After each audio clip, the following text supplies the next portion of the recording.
So when you think about the wealthiest people on the planet, you probably think of guys like Elon Musk, maybe Jeff Bezos, right?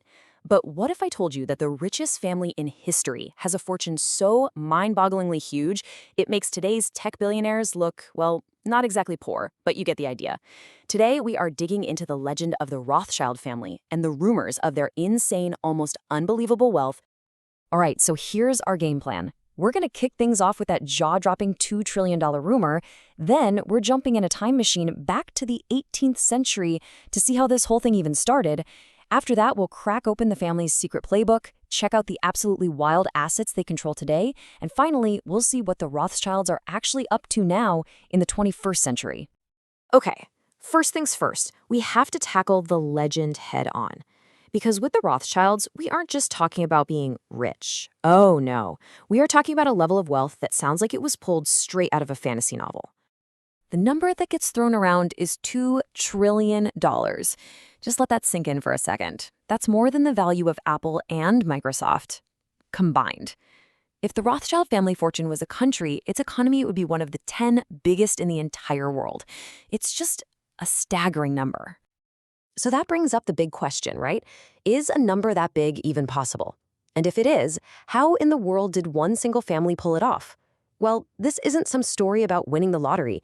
It's a story that unfolds over centuries of careful, calculated strategy. To really get it, we need to wind the clock back, way back, over 200 years. And our story doesn't start in some grand palace. It starts in a crowded Jewish ghetto in Frankfurt, Germany. The guy who started it all, the architect of this whole dynasty, was Mayer Amschel Rothschild. Born in 1744, he started from pretty much nothing, learning how to be a money changer. But this guy was ambitious. He went from being an apprentice to a really sharp banker, laying the very first foundation for what would become a global empire.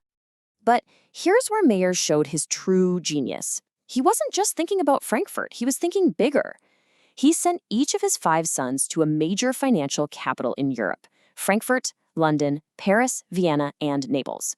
What he created was basically the world's first international banking network. It gave them a crazy advantage. They knew things before anyone else and could move money like nobody else. So how did they do it? This wasn't just luck. The Rothschilds had a clear, absolutely brilliant blueprint for not only making a fortune, but for keeping that fortune in the family for generation after generation. Their strategy had 4 key pillars. First, they actually saw conflict as an opportunity, financing governments during chaotic times like the Napoleonic Wars. Second, they never put all their eggs in one basket. They diversified into everything: coal, oil, even fancy wine. Third, they were masters of buying low and selling high. When markets crashed and everyone else was panicking, the Rothschilds were buying. And fourth, and this is probably the most controversial part, they kept the money tightly controlled by arranging strategic marriages, often between cousins. And you can see their impact right here. Those ideas, diversification, risk management, thinking long-term, they became the absolute gold standard in the world of finance. I mean, they literally wrote the playbook that people still try to follow today. All right, let's fast forward to today and see what this all adds up to. And this is where the scale of their wealth just gets, well, kind of hard to believe. Seriously, try to wrap your head around these numbers. We're not talking about 1 or 2 nice houses. The rumor is they own over 1,800 mansions. Not just a few paintings, but a private art collection that could go toe-to-toe with a national museum. And then you've got the real moneymakers, a $100 billion investment fund, and controlling shares in mining operations worth another $100 billion. The scale is just nuts. And that $100 billion fund? It's not invested in some obscure companies nobody's heard of. Nope, they own massive chunks of the biggest household names out there, the companies that basically define our modern economy. They've built a machine that just keeps printing more wealth year after year. And their reach goes way beyond stocks and mining. Take wine, for instance. They've been in the wine game for 160 years. They own some of the most prestigious vineyards on Earth and control a massive slice of the entire European wine market. It's just another example of how they find an industry and completely dominate it. So what does a centuries-old dynasty like this even look like in the 21st century? Well, they've adapted, they've evolved, and believe me, they are still a major force on the global stage. But look, it wasn't always a straight line to the top.